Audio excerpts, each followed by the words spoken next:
Hello everyone. हम पढ़ रहे हैं इससे पूर्व मध्यवर्ती जो है अभिक्रिया मध्यवर्तियों के बारे में हमने बात की और आज हम बात करते हैं टाइप्स ऑफ ऑर्गेनिक रिएक्शंस, कार्बनिक अभिक्रियाओं के प्रकार के बारे में। और जो कार्बनिक अभिक्रियाएं हैं, इन कार्बनिक अभिक्रियाओं को मुख्य रूप से 4 भागों में हम जो है विभाजित करते हैं। जितनी भी कार्बनिक अभिक्रियाएं हैं उनका हम जो है 4 भागों में अध्ययन करते हैं। नंबर 1 है प्रतिस्थापन अभिक्रियाएं, डिस्प्लेसमेंट रिएक्शंस। प्रतिस्थापन जो अभिक्रियाएं हैं, दूसरे प्रकार की जो अभिक्रियाएं हैं वो हैं योगात्मक अभिक्रियाएं, विलोपन अभिक्रियाएं और चौथी जो है वो है पुनर्विन्यास अभिक्रियाएं।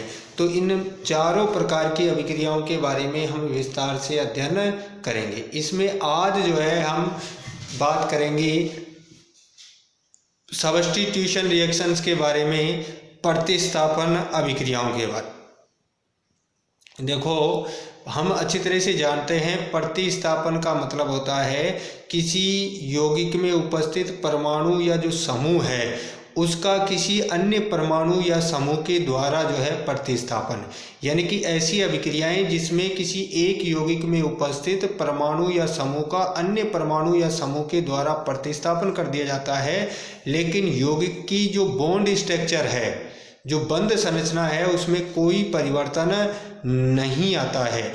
ऐसी जो अभिक्रियाएं होती हैं उनको हम कहते हैं सब्स्टिट्यूशन रिएक्शन।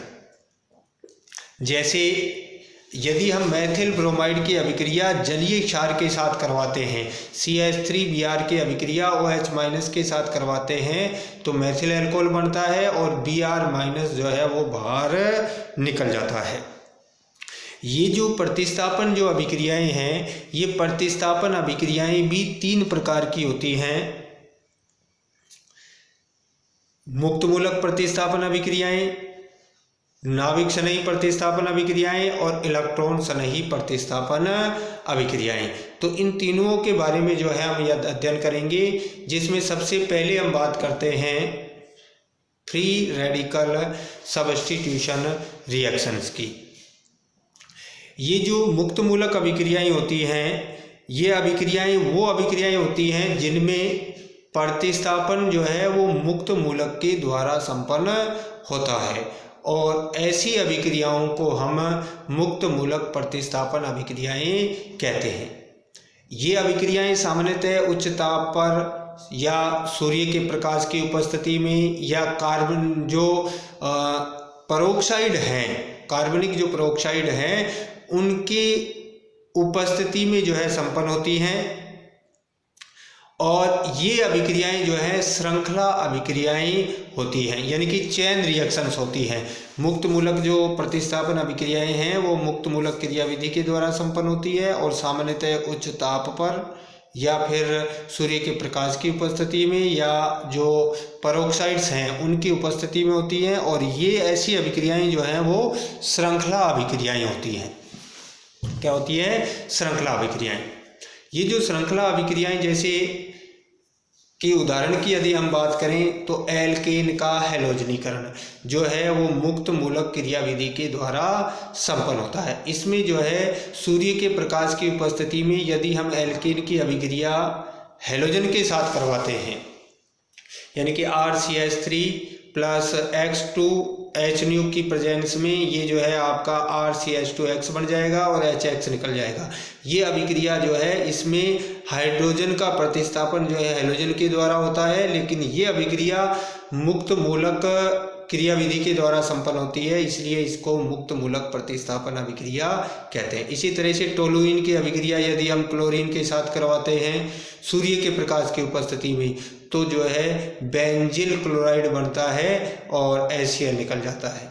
ये अभिक्रिया भी जो है मुक्त मूलक क्रियाविधि के द्वारा संपन्न होती है। इसी तरह से एल्कीन की पर जो योगात्मक अभिक्रियाएं हैं वो भी जो है मुक्त मूलक क्रियाविधि के द्वारा संपन्न होती है। यदि हम एल्कीन की अभिक्रिया या एथीन की अभिक्रिया हाइड्रोजन हैलाइड के साथ पेरोक्साइड की उपस्थिति में करवाते हैं तो एल्किल हैलाइड बनता है। ये भी जो है मुक्त मूलक प्रतिस्थापन अभिक्रिया का उदाहरण है। तो ये जो है पहले प्रकार की प्रतिस्थापन अभिक्रिया थी, मुक्त मूलक प्रतिस्थापन अभिक्रिया। अब हम दूसरे प्रकार की अभिक्रिया पर विचार करते हैं, नाभिक स्नेही प्रतिस्थापन अभिक्रिया, यानी कि न्यूक्लियोफिलिक सब्स्टिट्यूशन जो रिएक्शन है उसकी हम बात करेंगे।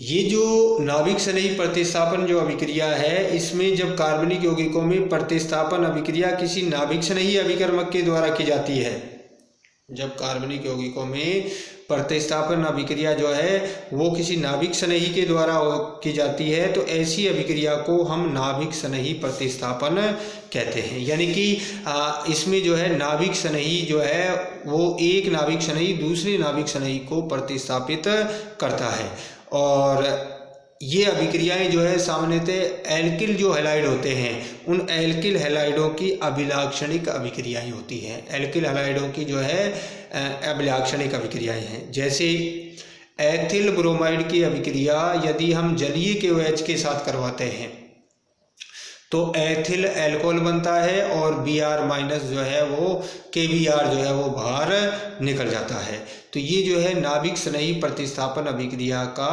उदाहरण है, यानी कि प्रतिस्थापन जो है वो नाभिक स्नेही के द्वारा हो रहा है, OH- के द्वारा हो रहा है।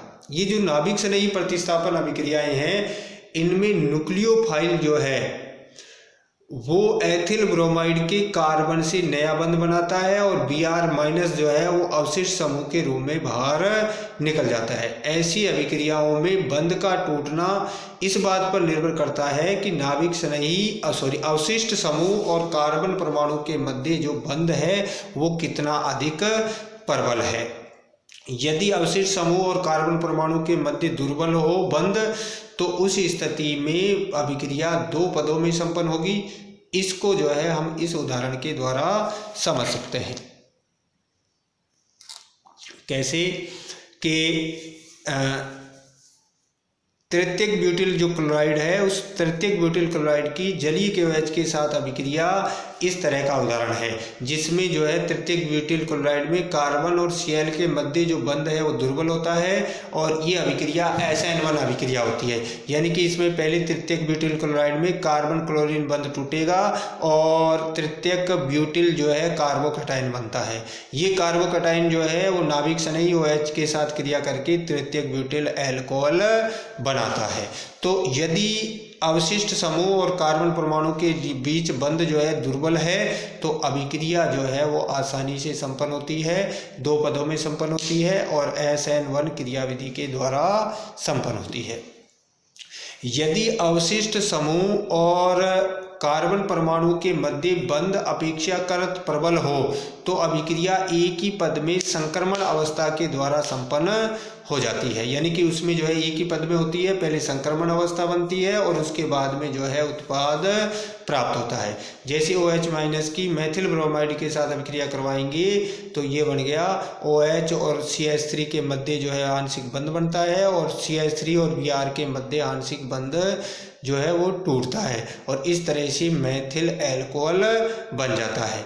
इस अभिक्रिया को हम SN2 अभिक्रिया कहते हैं क्योंकि ये एक ही पद में जो है वो संपन्न होती है। तो दो प्रकार की जो है प्रतिस्थापन अभिक्रियाओं के बारे में हमने अभी पढ़ा, मुक्त मूलक प्रतिस्थापन अभिक्रिया और दूसरी है नाभिक स्नेही प्रतिस्थापन अभिक्रिया।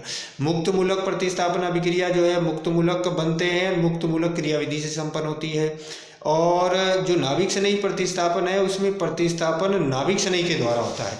और तीसरे प्रकार की जो प्रतिस्थापन अभिक्रिया है वो है नाभिक स्नेही प्रतिस्थापन अभिक्रियाओं के बाद में इलेक्ट्रॉन स्नेही प्रतिस्थापन अभिक्रिया।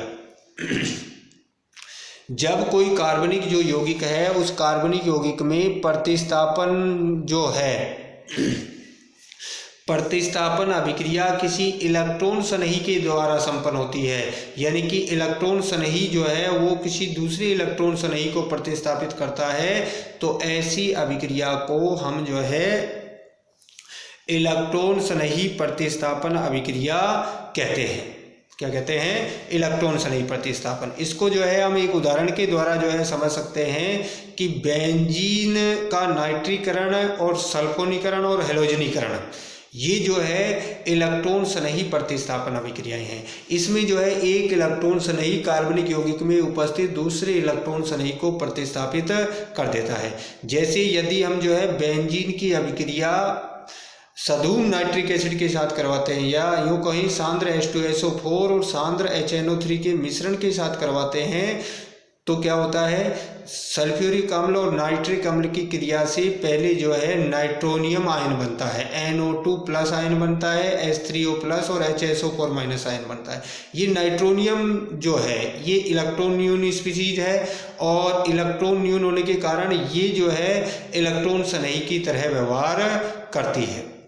ये इलेक्ट्रॉन स्नेही बेंजीन वलय पर आक्रमण करता है और यहाँ से H प्लस को हटा करके NO2 जुड़ जाता है और नाइट्रोबेंजीन बनता है। ये जो H प्लस है वो HSO4 माइनस के साथ क्रिया करके पुनः H2SO4 का निर्माण कर लेता है। तो ये जो है आपकी इलेक्ट्रॉन स्नेही प्रतिस्थापन अभिक्रिया है।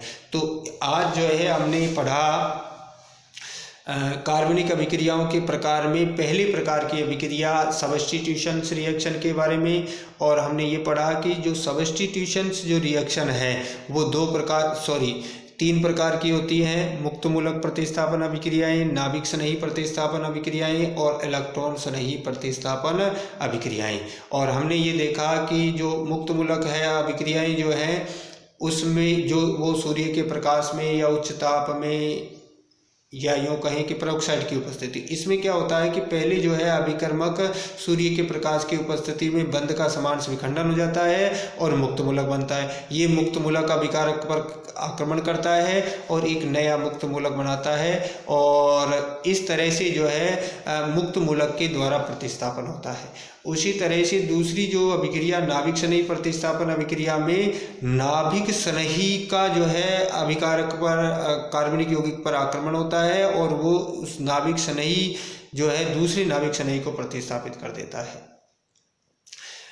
और इलेक्ट्रॉन स्नेही प्रतिस्थापन अभिक्रिया में प्रतिस्थापन जो है वो इलेक्ट्रॉन स्नेही अभिकर्मक के द्वारा संपन्न होता है। तो ये थी प्रतिस्थापन अभिक्रियाएं इसके और आगे जो है हम पढ़ेंगे योगात्मक अभिक्रियाओं के बारे में। आज के लिए इतना ही। बहुत बहुत धन्यवाद। Thank you.